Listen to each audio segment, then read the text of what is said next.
नमस्कार, आपका स्वागत है फटाफट खबरों में। मैं हूं आपके साथ रुचिका जायसवाल। आज हम लेकर आए हैं बिहार के हर छोटे बड़े शहर की सबसे तेज और ताजा खबरें।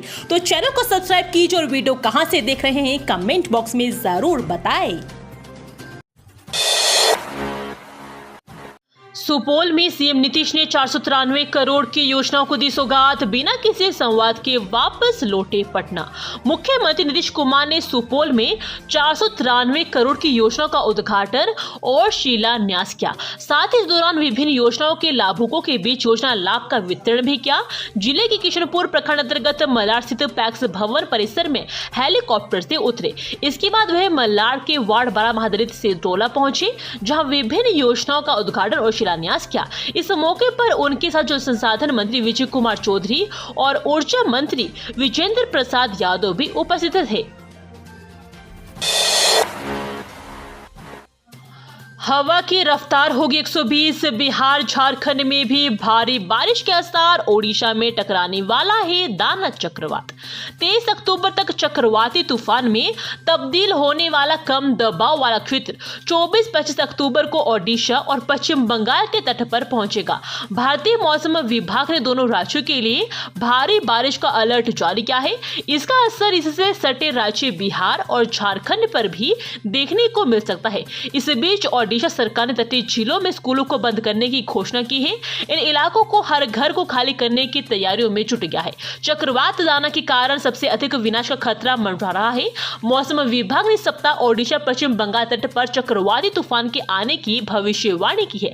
लैंडफॉल का सटीक स्थान ज्ञात नहीं है, लेकिन आईएमडी ने कहा कि सिस्टम 24 अक्टूबर की रात और 25 अक्टूबर की सुबह पूरी और सागर द्वीप के बीच उत्तरी ओडिशा और पश्चिम बंगाल के तटों को पार कर सकता है। इस दौरान हवा की गति 100 से 110 किलोमीटर प्रति घंटे हो सकती है। यह एक गंभीर चक्रवाती तूफान का रूप लेगा और इसके बाद इसकी गति 120 किलोमीटर प्रति घंटे तक कर सकती है। बिहार में पुलिस कर्मियों की छुट्टी 9 नवंबर तक कैंसिल। दिवाली छठ को लेकर मुख्यालय से फरमान जारी। बिहार में पुलिस कर्मियों की छुट्टी 29 अक्टूबर से 9 नवंबर तक रद्द कर दी गई है। आगामी पर्व त्योहार दीपावली छठ को लेकर इनकी छुट्टी रद्द कर दी गई है। बुधवार को पुलिस मुख्यालय ने इस संबंध में आदेश जारी कर दिया है। बिहार में त्योहार का सीजन चल रहा है और इससे पहले दुर्गा पूजा के दौरान भी पुलिस कर्मियों की छुट्टियां रद्द की गई थी। अब राज्य में बड़ी ही धूमधाम से मनाई जाने वाली पर्व दिवाली और छठ पूजा को देखते हुए पुलिस कर्मियों की छुट्टियां भी कैंसिल करने का फरमान जारी हुआ है। बताया जा रहा है कि विशेष परिस्थितियों में वरीय पुलिस अधीक्षक या समदेष्टा की अनुमति लेकर ही छुट्टी ली जा सकती है। अब पशुपालकों को भी मिलेगा किसान क्रेडिट कार्ड। होंगे 3 बड़े फायदे, ऐसे करें आवेदन। पशु व मत्स्य पालन को भी कृषि का दर्जा दिया गया है। गव्य विकास एवं मत्स्य विभाग में अब कृषि की तर्ज पर ही पशु मत्स्य पालन के लिए किसानों को किसान क्रेडिट की सुविधा दी जाएगी। आर्थिक तंगी की वजह से कई पशुपालक मवेशियों एवं मत्स्य पालक मछलियों के चारे को सही से चारा नहीं देते हैं और जिससे उसमें समुचित विकास नहीं होने की वजह से उन्हें कम मुनाफा हो रहा है। लेकिन अब कम ब्याज दर पर ऋण की सुविधा मिलने से पशुपालकों को अपने दुधारू पशु सहित अन्य पशु एवं मत्स्य पालकों को मछलियों के चारे के लिए परेशान नहीं होना पड़ेगा। इससे उसकी आमदनी बढ़ने से उसकी आर्थिक स्थिति में बदलाव होगा।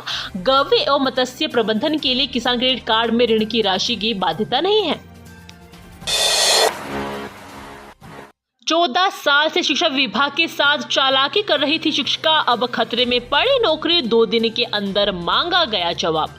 बिहार शरीफ के नूरसराय प्रखंड के शिक्षा मित्र की बहाली में विभागीय रोस्टर में गड़बड़ी का मामला सामने आया है। प्रखंड शिक्षा पदाधिकारी नूरसराय द्वारा जारी एक पत्र में शिक्षा मित्र की बहाली में अति पिछड़ा वर्ग की महिला कोटि में पिछड़े वर्ग की अध्यापिका का चयन किया गया है। यह मामला तब सामने आया जब शिकायत के आधार पर नूरसराय प्रखंड के बीईओ ने उक्त शिक्षिका से बहाली के संदर्भ में स्पष्टीकरण मांगा। मतदान से पहले प्रशांत किशोर का यू टर्न। बेलागंज और तरारे के प्रत्याशी बदले, इस कारण हुआ ऐसा। बिहार की 4 सीटों पर होने वाले उपचुनाव से पहले चुनावी रणनीतिकार प्रशांत किशोर ने अपनी पार्टी के 2 उम्मीदवार बदल दिए। अब बेलागंज से मोहम्मद अमजद और तरारी से किरण देवी चुनाव लड़ेगी। जनसुराज ने बेलागंज विधानसभा सीट से सबसे पहले प्रोफेसर खिलाफत हुसैन को पार्टी का उम्मीदवार बनाया था, लेकिन चुनाव लड़ने से असहमति जताई और उसके बाद प्रशांत किशोर ने बेलागंज विधानसभा सीट से मोहम्मद अमजद को अपना उम्मीदवार बनाया है। वहीं तरारी विधानसभा सीट से लेफ्टिनेंट जनरल एसके सिंह को उम्मीदवार बनाया था, लेकिन लेफ्टिनेंट जनरल एसके सिंह का वोटर लिस्ट में नाम नहीं होने के कारण उनकी उम्मीदवारी वापस लेनी पड़ी। वहीं तरारी विधानसभा सीट से किरण देवी को अपना उम्मीदवार बनाया है। बिहार की बेटी अपराजिता ने रचा एक और कीर्तिमान, ननकुआं इवेंट में जीता गोल्ड व कांस्य पदक। वुशु खिलाड़ी अपराजिता मिश्रा ने जॉर्जिया में एक और बड़ा कीर्तिमान बनाया है। उन्होंने गोल्ड और ब्रॉन्ज मेडल जीतकर भारत का नाम बढ़ा दिया है। Guru Dinesh Mishra martial art academy Muzaffarpur की अपराजिता मिश्रा ने बाटूमी इंटरनेशनल वुशु चैंपियनशिप के सीनियर कैटेगरी में भाग लेकर स्वर्ण और कांस्य पदक प्राप्त करके एक बार फिर से मुजफ्फरपुर का नाम रोशन किया है।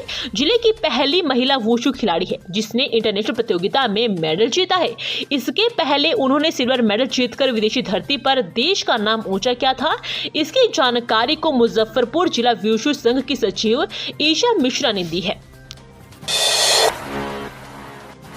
एक दिन में 234 लोग हो गए पॉजिटिव। बिहार वालों, इस वायरस से बचकर रहिएगा।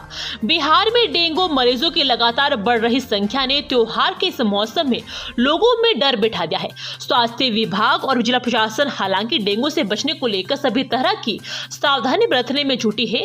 सरकारी आंकड़ों पर गौर करें तो प्रदेश में डेंगू मरीजों की संख्या में लगातार वृद्धि देखी जा रही है। इस साल प्रदेश में अब तक डेंगू के 5,888 मरीज सामने आ चुके हैं, जिसमें सिर्फ पटना के 2,920 लोग शामिल हैं। बिहार में सिर्फ एक दिन में सबसे अधिक 234 डेंगू मरीजों की पुष्टि हुई है। इधर सरकारी अस्पतालों में डेंगू के संभावित मरीजों की संख्या जांच के लिए पहुंच रही है। कई डेंगू मरीजों का इलाज घर पर ही चल रहा है।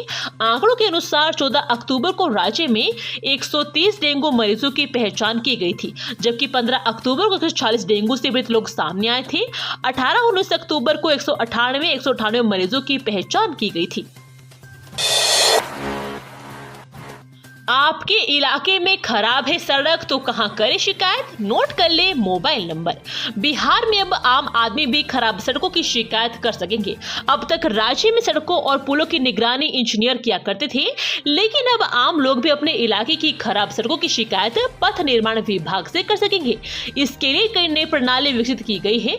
बुधवार को सूबे के उप मुख्यमंत्री सह पथ निर्माण मंत्री विजय कुमार सिन्हा ने इस नई प्रणाली का उद्घाटन किया और इसके बाद अगर आपके इलाके में कई सड़क खराब है तो आप पथ निर्माण विभाग की वेबसाइट के माध्यम से खराब सड़कों की शिकायत कर सकेंगे। शोले फिल्म देख ले, क्या हाल हुआ था ठाकुर का। जमुई में धमकी भरे पोस्टर से दहशत, पुलिस ने संभाला मोर्चा।